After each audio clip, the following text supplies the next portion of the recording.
बेटा previous lectures में hybridisation की नीड क्यों हुई ये हमने पढ़ा, हाइब्रिडाइजेशन की डेफिनेशन पढ़ी और हाइब्रिडाइज्ड ऑर्बिटल की शेप के बारे में जाना, उसकी लेंथ और उसके साइज के बारे में जाना। अब हम कुछ जनरल कैरेक्टर्स की बात करते हैं हाइब्रिडाइजेशन की। तो सबसे पहला कैरेक्टर तो इसका ये है कि आप ये दिमाग में हमेशा रखें कि ये एक हाइपोथेटिकल कंसेप्ट है।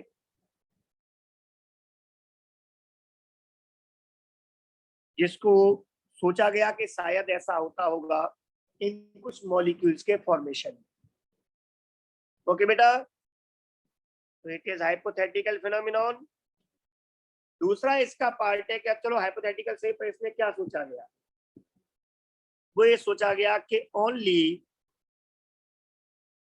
Half field and full field atomic orbitals take part in hybridization, that is mix आपस में होकर के जो नए ऑर्बिटल्स बनाएंगे वे मिक्स होने वाले ऑर्बिटल्स जो हैं वो कैसे होने चाहिए, या तो कैसे होने चाहिए बेटा, हाफ फील्ड मतलब उनमें एक इलेक्ट्रॉन हो, या फुल फील्ड मतलब 2 इलेक्ट्रॉन्स हो। बट ये चीज आप अलग से स्पेशली इसको दिमाग में सेट रखोगे, एग्जाम्स के नजरिए से बहुत इंपॉर्टेंट पॉइंट है। ये बात हम केवल जो कह रहे हैं वो किसमें कह रहे हैं, फॉर कोवलेंट मॉलिक्यूल्स या कोवलेंट बॉन्ड बनने के लिए हम ये बात कर रहे हैं बेटा। ये बात हम आपको पहले ही बता चुके हैं ओवरलैप टेंडिंग भी। अगर आपसे ओवरऑल एग्जाम आ जाए कि हाइब्रिडाइजेशन में कौन से ऑर्बिटल्स पार्टिसिपेट करते हैं तो वहां आंसर में एम्प्टी ऑर्बिटल भी आएगा, बट वो तो कोऑर्डिनेट बॉन्ड के लिए है। तो आपने मेंशन करना है, ये ऐसे क्वेश्चन हम लास्ट में लेंगे एक बार। लेकिन अगर कोवलेंट मॉलिक्यूल की बात हो, कोवलेंट बॉन्ड की बात हो, तो ये कंफर्म है कि फिर यहाँ में एम्प्टी ऑर्बिटल हाइब्रिडाइजेशन में पार्टिसिपेट नहीं करेगा, दैट इज मिक्सअप नहीं होगा, एनर्जी एक्सचेंज में काम नहीं आएगा। उस समय कौन आएंगे, केवल हाफ फील्ड और full field. Is that clear बेटा? Yes sir. ये बात आपको याद रखनी है, फिर आप इसको मिक्स कर दो। जैसे अभी ये अपना ऋषि मिक्स कर रहा था कि सर एक्साइटेशन का मतलब एक ऑर्बिट से दूसरे ऑर्बिट में इलेक्ट्रॉन पहुंच जाए, उसने, आप कंसेप्ट को समझो आप लोग। ऐसे यहाँ पर आप लोग ये मिक्स नहीं करोगे, ये ध्यान रखो। एक कोवलेंट बॉन्ड के लिए बातें अभी हम कर रहे हैं, तो यहाँ पर किसी और बॉन्ड के लिए आप ये ऐसा नहीं करोगे। डेविस बेटा मार्कर मत चलाओ, चलो आगे बढ़ते हैं।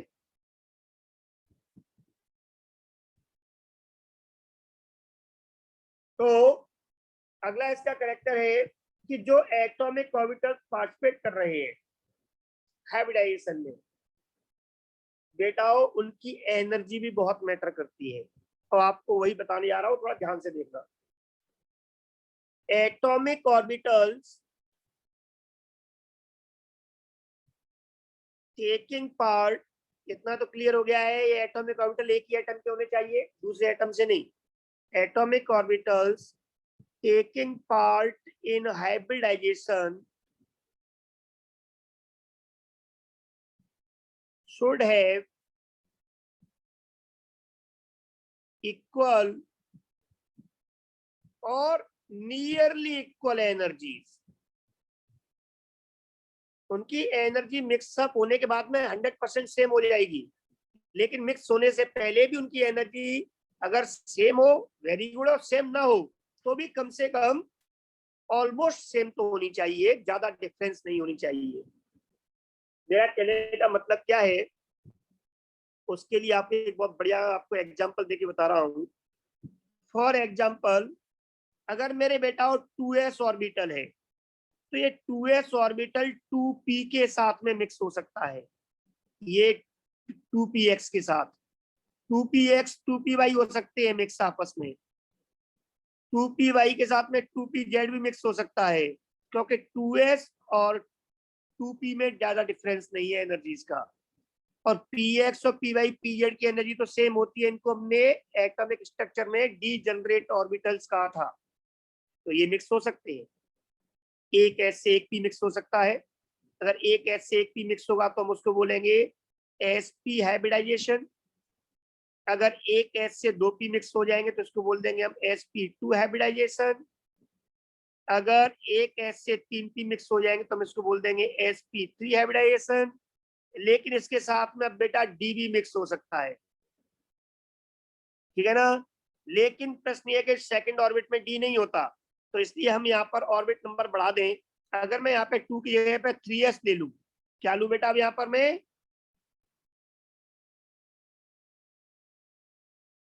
3, तो आप लोग जानते हो कि 3s थर्ड ऑर्बिट में 3px भी होगा,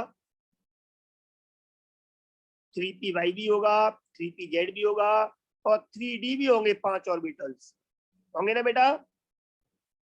अब डी के जो 5 ऑर्बिटल है, अगर उनमें डी में से एक ऑर्बिटल आ गया 3d का, तो हम इसको बोलेंगे एक s 3p और एक d, that is sp3d orbital. अगर एक के साथ में एक और 3d ऑर्बिटल आ गया d के 5 ऑर्बिटल से, तो इसको हम बोलेंगे sp3d2। और अगर एक s के साथ में 3p और 3d आ गए, कितने d आ गए बेटा 3d ऑर्बिटल, तो इसको बोलेंगे sp3d3 ऑर्बिटल। ये सब मिक्स हो सकते हैं क्योंकि इनकी एनर्जी थर्ड ऑर्बिट के सारे ऑलमोस्ट सेम होगी। एनर्जी इनकी आपस में सेम तो नहीं है, बट जैसे इनकी सेम है डी की आपस में एकदम इक्वल है, इनकी इक्वल है। लेकिन पी का डी का और एस की एनर्जी है, इनमें ज्यादा डिफरेंस नहीं है, तो ये भी मिक्सअप हो सकते हैं। तो ये हाइब्रिडाइजेशन की आपने टाइप्स भी कह सकते हो। ओके बेटा। Yes, Yes, sir. sir. अब इसमें एक और एग्जांपल देखो, वो आपको यही समझा दूं। हालांकि इस कोवलेंट बॉन्ड में तो काम नहीं आएगा, पर समझना बहुत जरूरी है आपके लिए। और वो क्या है बता रहा हूं मैं आपके सामने। अगला एग्जांपल देखें आप बेटा। 3d अंदर वाला जो ऑर्बिट है, ये 3d का ऑर्बिटल और 4s ऑर्बिटल, ये आपस में मिक्स होकर हाइब्रिडाइजेशन कर सकते हैं, ठीक है ना। बात समझ में आ रही बेटा। इस 3d 4s के साथ में 4p भी हाइब्रिडाइजेशन कर सकता है, तीनों मिलके कर सकते हैं। क्योंकि आपको पता है n+l रूल के अकॉर्डिंग, n+l के अकॉर्डिंग s के लिए n+l कितना होगा 4, इसके लिए कितना होगा n+l 5, इसके लिए भी 5। n+l की वैल्यू इसके लिए 4, इसके लिए 5, इसके लिए 5। तो एनर्जी है वो इनकी इक्वल या ऑलमोस्ट इक्वल है। Is that clear? Yes, sir. तो ऐसा होने पर यह हो सकता है कि एक डी एक एस और दो पी मिल जाए, मतलब DsP2 हाइब्रिडाइजेशन पॉसिबल है कि यस। एक डी एक एस 3p मिल जाए, ये भी पॉसिबल है, ठीक है ना। 2d एक एस और 3p मिल जाए, ये भी पॉसिबल है। ये सब पॉसिबल है क्योंकि इस जो d लिख रहा हूं मैं पहले, इसका मतलब ये अंदर वाले ऑर्बिट का है। और d जब मैं लिख रहा हूं बाद में, जैसे यहाँ लिखा मैंने sp3d, तो यहाँ लिखा है dsp3, तो यहाँ sp3d का मतलब बाहर वाला बैलेंस ऑर्बिट का ही है। ये बाद में d लिख रहे हैं, मतलब सेम ऑर्बिट के हैं ये। और d में पहले लिख रहा हूं, इसका मतलब sp के अंदर वाले ऑर्बिट का d है, तो ये भी पॉसिबल है। ओके बेटा। लेकिन ऐसा नहीं हो सकता कि इसके साथ में 4 का d भी काम में आ जाए। कारण अब इसके लिए n+l की वैल्यू 6 हो जाएगी, तो 4 और 6 में तो बहुत डिफरेंस हो गया। ओके बेटा।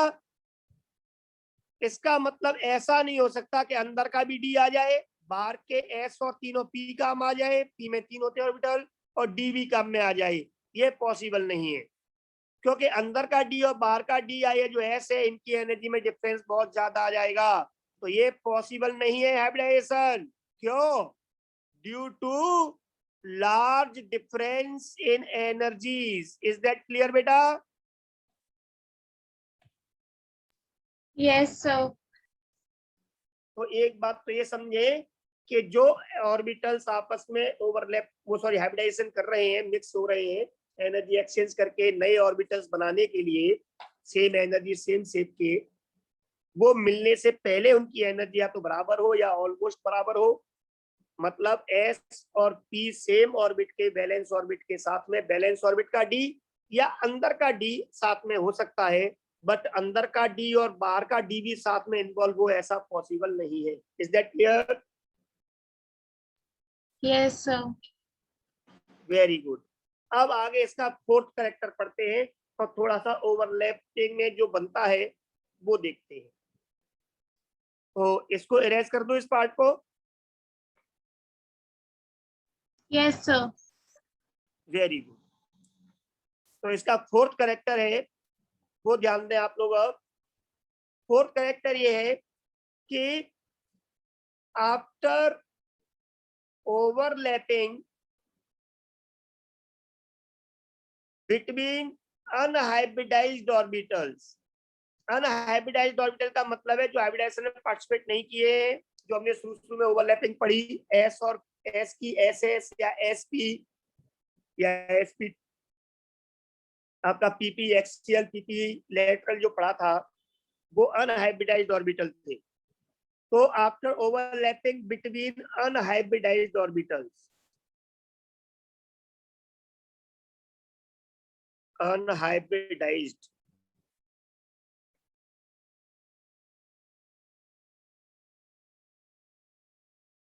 इनके बाद में क्या होता है, sigma and pi both bonds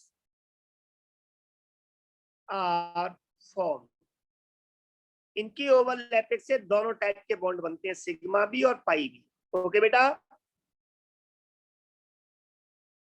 Yes, sir. लेकिन बेटा जी अगर ओवरलैपिंग में हाइब्रिडाइज्ड ऑर्बिटल पार्टिसिपेट कर रहा है, चाहे भले एक ही क्यों ना हो, after overlapping between hybridized orbitals और hybridized orbital and unhybridized orbital, एक हाइब्रिडाइज्ड हो और एक अनहाइब्रिडाइज्ड हो या दोनों हाइब्रिडाइज्ड हो,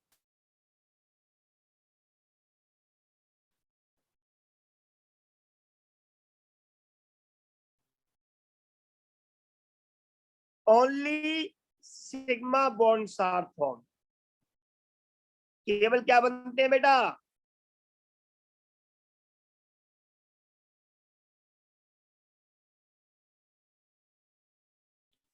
अगर ओवरलैपिंग से तो बॉन्ड बनते हैं, बताया मैंने आपको, हाइब्रिडाइजेशन से तो नए ऑर्बिटल बनते हैं, पर ओवरलैपिंग से क्या बनते हैं, बॉन्ड। तो अगर ओवरलैपिंग में दोनों ऑर्बिटल जो एटम के अलग अलग एटम के आ रहे हैं ओवरलैपिंग करने के लिए, बॉन्ड बनाने के लिए, अगर दोनों ही अनहाइब्रिडाइज्ड हैं तो वहां पर बॉन्ड सिग्मा भी बन सकता है, पी भी बन सकता है। लेकिन अगर उनमें एक भी एटम का ऑर्बिटल हाइब्रिडाइज्ड हुआ, दोनों हुए या एक भी हुआ, तो वहां पर जो बॉन्ड बनेगा वो हमेशा क्या बनेगा, सिग्मा बॉन्ड बनेगा। Is that clear? Yes sir. Yes. इसका एकमात्र एक एक्सेप्शन है जो हम लोग आगे ऑर्गेनिक में स्टडी करेंगे। इसका मतलब क्या है, एक्सेप्शन का मतलब कि यहाँ पर हाइब्रिडाइज्ड ऑर्बिटल पाई बना रहा होगा, वो हम बाद में बात करेंगे। बेंजाइन याद रखो, बस जरूरत नहीं है डिटेल में जाने की, एक ही है लाखों मॉलिक्यूल्स में, तो क्या फर्क पड़ता है बाद में देखेंगे। तो इतना क्लियर हो गया बेटा? Yes, sir. तो अब इसके बेसिस पर आप यहाँ पर एक बात और एक्स्ट्रा जोड़ सकते हो कि इस ओवरलैपिंग से बॉन्ड बन रहे हैं, कोवलेंट बॉन्ड बन रहे हैं, तो इन कोवलेंट बॉन्ड की आप स्ट्रेंथ कंपेयर कर सकते हो। अब कैसे कंपेयर कर सकते हो वो देखो आप लोग। जब आपके पास में प्योर दूध आ रहा है, प्योर मिल्क, एक एग्जांपल समझे आप, तो ये मैटर करेगा कि वो दूध गाय का है या भैंस का है, ये चॉइस हम देखते हैं। ठीक है बेटा? मतलब जब unhybridised orbitals, pure atomic orbitals अगर पार्टिसिपेट कर रहे हैं, अनहाइब्रिडाइज्ड का मतलब प्योर एटॉमिक ऑर्बिटल होता है जो मिक्सअप नहीं हुए, तो उस समय उनका डायरेक्शनल कैरेक्टर मैटर करेगा कि किस डायरेक्शन में ओवरलैपिंग हो रही है बॉन्ड की स्ट्रेंथ को डिसाइड करने के लिए। लेकिन बेटा अगर आप डेयरी से दूध लेने जा रहे हो, डेयरी का मतलब जहां पर सारे गाय भैंस बकरी सबका मिक्स होकर दूध आ रहा है, तो फिर आपके लिए ये मैटर नहीं करेगा कि गाय का है कि दूध का के बकरी का है कि भैंस का है। वहां पर आप क्या देखते हो, किस डेयरी से दूध लोगे जिसमें दूध की परसेंटेज ज्यादा होगी, जिसमें प्योरिटी ज्यादा होगी। Is that clear? Yes, sir. मतलब अब आपके सामने हाइब्रिडाइज्ड ऑर्बिटल्स है, और अगर हाइब्रिडाइज्ड ऑर्बिटल्स है वो प्योर नहीं है, तो अब आप वहां पे बॉन्ड की स्ट्रेंथ इस बात पर डिपेंड करेगी कि हाइब्रिडाइजेशन में जो ऑर्बिटल आ रहा है उसमें कितना एस करेक्टर है, उसमें परसेंटेज ऑफ मिल्क कितना है दूध में, डेयरी वाले में, ऐसे यहाँ पर परसेंटेज ऑफ एस करेक्टर कितना है। Is that clear? Yes, sir. इस चीज में आपको कंफ्यूज नहीं होना। अब आगे तो स्ट्रेंथ ऑफ कोवलेंट बॉन्ड जब आप कंपेयर करोगे तो आप ये देखोगे सबसे पहले, number 1, formed by unhybridized orbital या formed by overlapping, formed by overlapping of unhybridized orbital.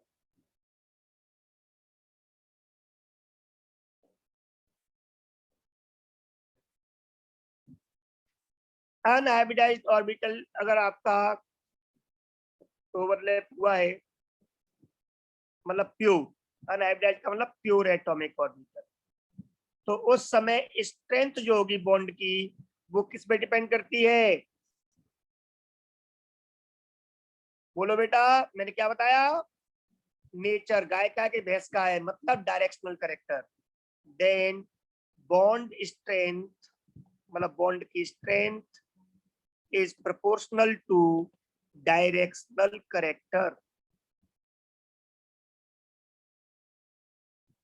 of orbitals, atomic orbitals। मेरा कहने का मतलब क्या है, आप ऑर्डर देख लो। अब आप यहाँ पर मेरा कहने का मतलब ये है कि अगर S और S के बीच बॉन्ड बनता है तो S नॉन डायरेक्शनल होता है, जिसका बॉन्ड सबसे वीक होगा। अगर एक S और दूसरे एटम का P है, उसके बीच ओवरलैपिंग होती है, तो ये जो बॉन्ड बनेगा S की ओवरलैपिंग से वो इससे स्ट्रांग होगा, क्योंकि P में डायरेक्शनल कैरेक्टर है। अगर बेटा जी P और P के बीच ओवरलैपिंग होती है, head on overlapping, that is axial, axis पर, तो इस सबसे ज्यादा डायरेक्शनल कैरेक्टर है, तो इनके बीच बना हुआ सिग्मा बॉन्ड है वो सबसे ज्यादा स्ट्रांग होगा। ये तीनों सिग्मा बॉन्ड से बताया हुआ है मैंने आपको। और अगर आपका P और P साइड वाइज मिल रहा है, लेटरल ओवरलैपिंग हो रही है, तो वहां वीकेस्ट बॉन्ड बनता है जिसको हमने पाई बॉन्ड कहा है। तो अगर एक एटम का P दूसरे एटम के P से लेटरली मिल रहा है, लेटरल ओवरलैपिंग हो रही है, तो वहां पाई बॉन्ड वो सबसे वीक होगा। तो ये ऑर्डर हो गया बॉन्ड स्ट्रेंथ का। आप समझ में आ गया बेटा? Yes, sir. Very good. दूसरी बात मैंने क्या कही? दूसरा बात मैंने आपसे बोला कि अगर कौन पार्टिसिपेट करे, हाइब्रिडाइज्ड ऑर्बिटल्स, तो क्या होगी स्ट्रेंथ, वो भी आप देख लो। If hybridized orbitals take part,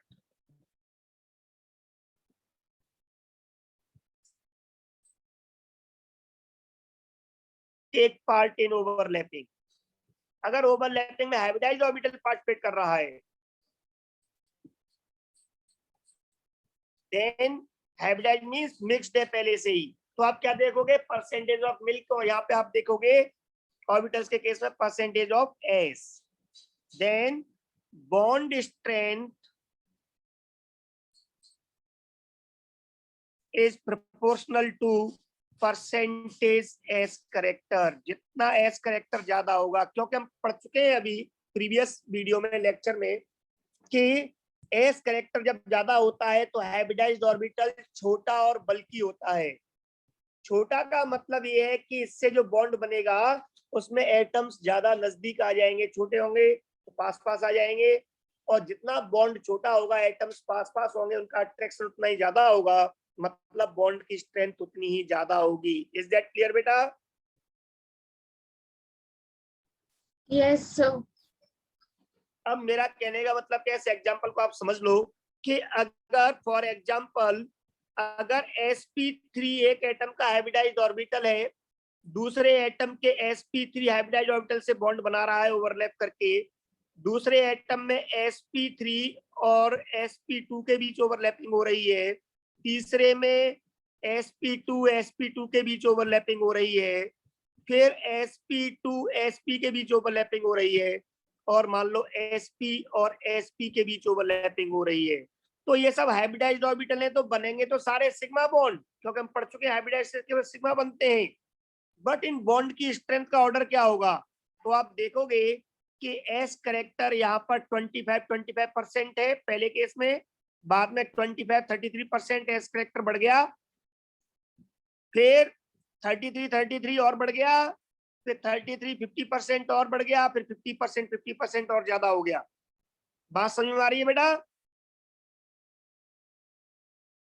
Yes, sir. तो बॉन्ड स्ट्रेंथ का ऑर्डर है वो इस तरह से। तो हम आगे बॉन्ड्स पढ़ेंगे, और आपको यहाँ पे याद रखना है कि कोई भी बॉन्ड है वो आप पहचान लोगे कि किस टाइप का ऑर्बिटल है। अगर अनहाइब्रिडाइज्ड है सारे तो नो प्रॉब्लम, आप डायरेक्शनल करेक्टर देखोगे, इसके अकॉर्डिंग जवाब दोगे। अगर हाइब्रिडाइज्ड है तो आपको परसेंटेज एस करेक्टर देखना है। इसमें बहुत सारे एग्जांपल पॉसिबल हैं, कई टाइप के बॉन्ड बन सकते हैं, बट हर बार आपको स्ट्रेंथ के लिए क्या देखना होगा? Percentage s character. Is that clear? And all are ये सिग्मा बॉन्ड्स हैं सारे। यहां तक कोई प्रॉब्लम है किसी को? No, sir. No sir. तो अब हम यहाँ पर इसके आगे इस हाइब्रिडाइजेशन का अगला करेक्टर पढ़ते हैं। एनर्जी वाला क्लियर हो गया, डायरेक्शनल करेक्टर क्लियर हो गया, बॉन्ड स्ट्रेंथ क्लियर हो गई, किस टाइप के बॉन्ड बनते हैं क्लियर हो गया। अब हम आगे देखते हैं बेटा, आगे बढ़े। Yes, sir. Very good. तो आगे वाला करेक्टर आप देखें, नंबर 5, मैं इरेज कर दूं इसको? Yes sir. Very good. अगला यहाँ पर नंबर 5, जो ऑर्बिटल्स आपके हाइब्रिडाइज्ड बने हैं, अगर मान लो सारे ही ऑर्बिटल्स बॉन्ड बना रहे हैं, क्या बना रहे हैं? सारे ही बॉन्ड ओवरलैप कर रहे हैं, दूसरे एटम्स के साथ में बॉन्ड बना रहे हैं, तो उस केस में बेटा हो सारे हाइब्रिडाइज्ड ऑर्बिटल जो होते हैं वो हमेशा ये कोशिश करते हैं कि वो एक दूसरे से मैक्सिमम डिस्टेंस पर रहें। मैक्सिमम डिस्टेंस से मतलब है कि उनके बीच के रिपल्सन्स मिनिमम रहे, जिससे एनर्जी मिनिमम होगी मॉलिक्यूल की और स्टेबिलिटी ज्यादा होगी। तो अगला कैरेक्टर है ऑल हाइब्रिडाइज्ड ऑर्बिटल्स, जो बन गए हाइब्रिडाइजेशन के बाद में, वो all hybridized orbitals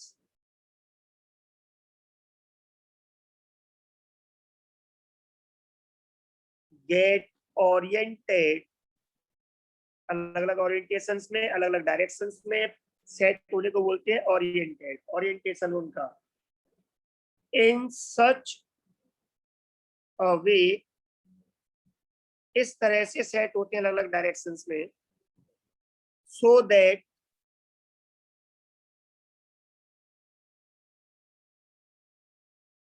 these have minimum repulsion, जिससे इनके बीच में क्या हो बेटा? मिनिमम रिपल्सन हो। दैट इज मॉलिक्यूल जो बने वो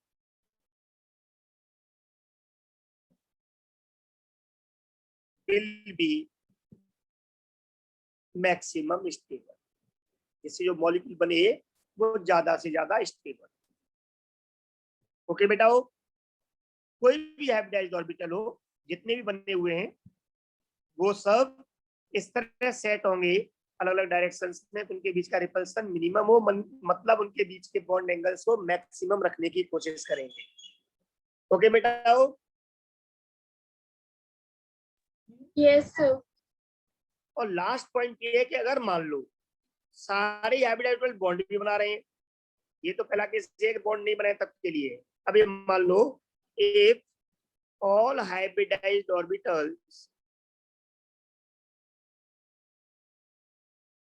ऑर्बिटल्स आर सेम, अगर सारे ऑर्बिटल्स सेम है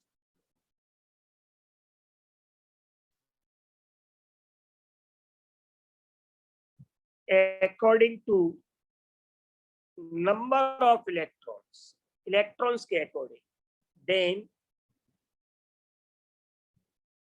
उस केस में क्या होगा, आप लोग कुछ कंक्लूजन निकाल सकते हो। क्या क्या आप देख के चलो। अगर दो ऑर्बिटल है, कितने हैं, 2 हाइब्रिडाइज्ड ऑर्बिटल है, कितने बेटा,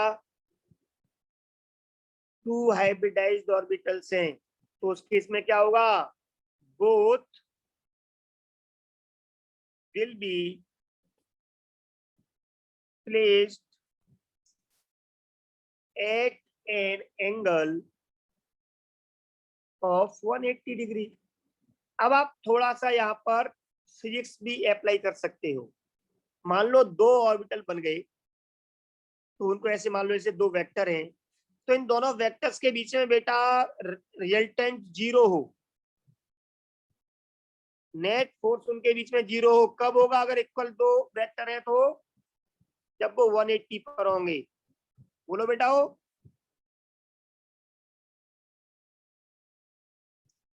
अब ये एक एटम है जिसका न्यूक्लियस है, इस पर दो ऑर्बिटल बने हाइब्रिडाइज, कितने बने, 2।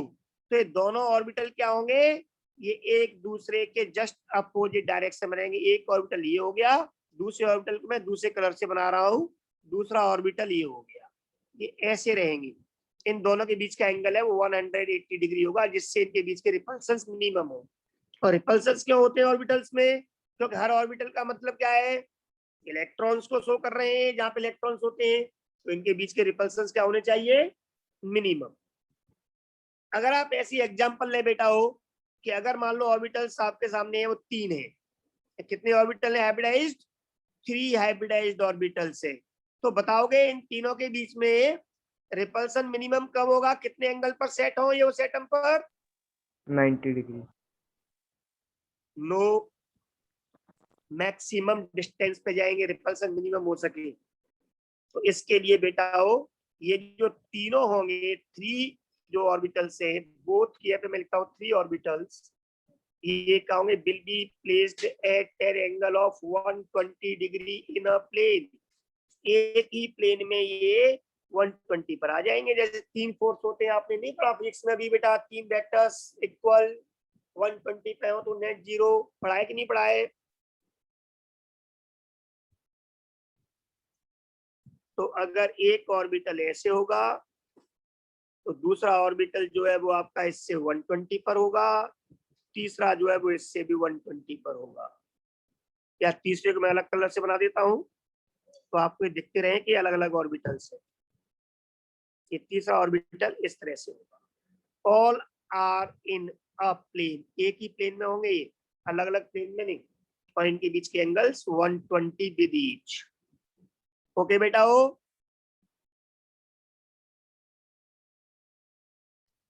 Yes, sir. बात समझ, वेरी गुड। और ऐसे ही अगर आप बात को आगे बढ़ाओ तो आप इसके आगे हम बढ़ाते हुए चल सकते हैं। अगर आपके 3 ऑर्बिटल्स होंगे कि ये 4 ऑर्बिटल्स हो जाए, सेम हो, लेकिन ये ध्यान रखें वो इलेक्ट्रॉन्स के नजरिए से सेम है, सब में एक एक इलेक्ट्रॉन है, सब बराबर हैं, तो उन चारों के बीच में फिर क्या होगा, फिर उन चारों के बीच में जो एंगल होगा वो 109 डिग्री 28 मिनट का होगा, जैसा कि अभी हमने CH4 में रिजल्टेंट में पढ़ा था। बट ये 3 डायमेंशनल, अभी एक प्लेन में नहीं होगा, इन 3D इसको हम किस तरह शो कर सकते हैं, आप एक डायग्राम में देखो, मैं ऐसे शो कर सकता हूँ, एक इधर होगा, एक 109 पे इधर होगा, तो बाकी दो होंगे वो आपके इसके साथ में 109 पर अलग प्लेन्स में होंगे, ये अलग प्लेन्स में है, इसलिए मैं इसको डॉटेड लाइन से बना रहा हूँ। ये 4 ऑर्बिटल्स इस तरह से होंगे, और ये हर एंगल इनके बीच का जो होगा, ये वाला देखो, चाहिए वाला, चाहिए वाला या ये वाला, ये सब कितने के होंगे, 109 डिग्री 28 मिनट के। Is that clear? ये डायरेक्शंस हैं। हाँ, तो ये दो डॉटेड लाइन है, वो क्या है, वो इस कागज वाले प्लेन में नहीं है, अलग है। तो ये एंगल भी 109 डिग्री का है, ध्यान रखना। छोटो ये सब छोटा है, छोटा नहीं, अलग प्लेन में है, इस कागज के ऊपर है, जहां बना रहे हो डायग्राम इस प्लेन के ऊपर की तरफ है। कितना क्लियर हो गया? Yes sir. तो इस तरह से हम आगे बढ़ा सकते हैं एंड सो ऑन। ऐसा नहीं कि इतने हो 4 एग्जांपल, 5 6 जो भी आगे 7 आगे ऑर्बिटल्स आगे पढ़ते जाएंगे। तो एक ये इसका करेक्टर है, और इस हाइब्रिडाइजेशंस के हम इस लास्ट करेक्टर को और स्टडी कर रहे हैं। उसके बाद फिर हम मॉलिक्यूल्स की फॉर्मेशन को आगे स्टडी करेंगे। ओके बेटा, वो कैसे बनेंगे, ओवरलैपिंग और हाइब्रिडाइजेशन कंसेप्ट लगाते हुए हम आगे मॉलिक्यूल्स की स्टडी को आगे बढ़ाएंगे। तो अभी एक लास्ट करेक्टर और देखें हम इसका, कितना नोट कर लिया बेटा? Yes, yes sir. Sir. Very good. तो आगे बढ़ते हैं।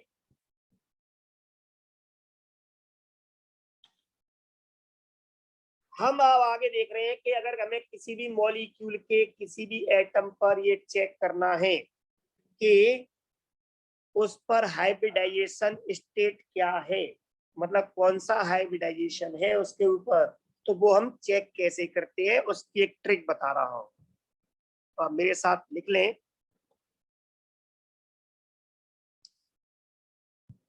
To identify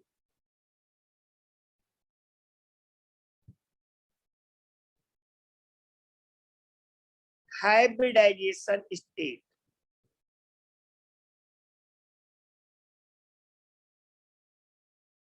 at an atom in a molecule। किसी मॉलिक्यूल के किसी एटम पर हाइब्रिडाइजेशन स्टेट क्या है, अगर हमें चेक करना हो तो उसके लिए आपको चेक करना पड़ेगा, एक फॉर्मूला लगाओगे आप लोग, ये ट्रिक है बेटा, ध्यान रखना, निकालने के लिए एक ट्रिक बता रहा हूं आपको मैं। नंबर ऑफ हाइब्रिडाइज्ड स्टेट, क्योंकि एग्जाम से पूछता है हाइब्रिडाइजेशन स्टेट क्या है, तो मैं आपको एक ट्रिक बता रहा हूँ जिससे आप ऐसे क्वेश्चंस का जवाब तुरंत दे सकते हो। तो उसके लिए आप क्या करोगे, number of hybridized orbitals calculate करोगे, and number of hybridized orbitals is equal to number of sigma bonds, क्योंकि आपको पता है सारे के सारे हाइब्रिडाइज्ड ऑर्बिटल अगर बॉन्ड बनाएंगे ओवरलैपिंग करेंगे तो सिग्मा ही बनाते हैं केवल, plus number of lone pairs. Lone pair आप जानते हो, जो हाइब्रिडाइजेशन जो बॉन्ड में काम नहीं आते, फुलफिल्ड होते हैं, जो काम नहीं आते, अनशेयर्ड इलेक्ट्रॉन के पेयर को लोन पेयर बोलते हैं। याद आ रहा है बेटा? Yes sir. Very good. तो ये आपके सामने एक ट्रिक है जिसके द्वारा हम ये सब चीजें हाइब्रिडाइज्ड स्टेट पता कर लेते हैं, कितने बॉन्ड्स या कितने लोन पेयर्स हैं। अभी आप इसको केवल याद करोगे, हम इसको यूटिलाइज नेक्स्ट वीडियो में, मतलब नेक्स्ट सेशन में, नेक्स्ट लेक्चर में करेंगे। बहुत एग्जांपल्स लेंगे हम इसके ऊपर, इसलिए आज के सेशन को एंड करने से पहले मैंने आपको केवल ये एक तरीका बताया है, कैसे कैलकुलेट करेंगे ये हम एग्जांपल्स लेकर के पढ़ेंगे। अभी आप सिर्फ इतना समझ लें कि अगर मान लो आपने इस ट्रिक से किसी मॉलिक्यूल पर के किसी एटम पर नंबर ऑफ हाइब्रिडाइज्ड ऑर्बिटल आपने कैलकुलेट किया, और वो नंबर आई, इन दोनों का जो सम आया, मान लो वो आया 2, तो हम समझ जाएंगे 2 ऑर्बिटल्स तभी बनेंगे जब उसमें एक s और एक p मिला होगा, दैट इज उसमें sp हाइब्रिडाइजेशन होगा। अगर इनका सम आपका आ गया 3, तो इसका मतलब उसमें एक s और 2 p मिले होंगे, मतलब उसमें sp2 हाइब्रिडाइजेशन होगा। अगर टोटल सम आ रहा है 4, तो एक s और 3 p मिले होंगे, दैट इज sp3 हाइब्रिडाइजेशन होगा। 5 आ रहा है तो इसका मतलब एक s 3 p। अब उस बैलेंस ऑर्बिट में p एक ही सबसेल होता है, उसमें एक ही सबसेल में 3 ही मैक्सिमम ऑर्बिटल होते हैं, तीनों p के काम आ गए। अगर इसके बाद भी आपको और 5वां चाहिए तो फिर आपको d लेना पड़ेगा, तो उसको फिर sp3 हाइब्रिडाइजेशन कहेंगे, एंड सो ऑन, ऐसे बात आगे बढ़ती जाती है। But this is also only for covalent molecules. ये कंसेप्ट किसके लिए बात कर रहे हैं हम, जिनमें कोवलेंट बॉन्ड बनते हैं। ओके बेटा हो, बाकी फर्दर इस फॉर्मूले के ऊपर डिटेल्स, इसका यूज हम नेक्स्ट क्लास में पढ़ेंगे। तब तक के लिए bye bye, take care. Thank you, sir. Okay बेटा, Thank you, sir. वेलकम।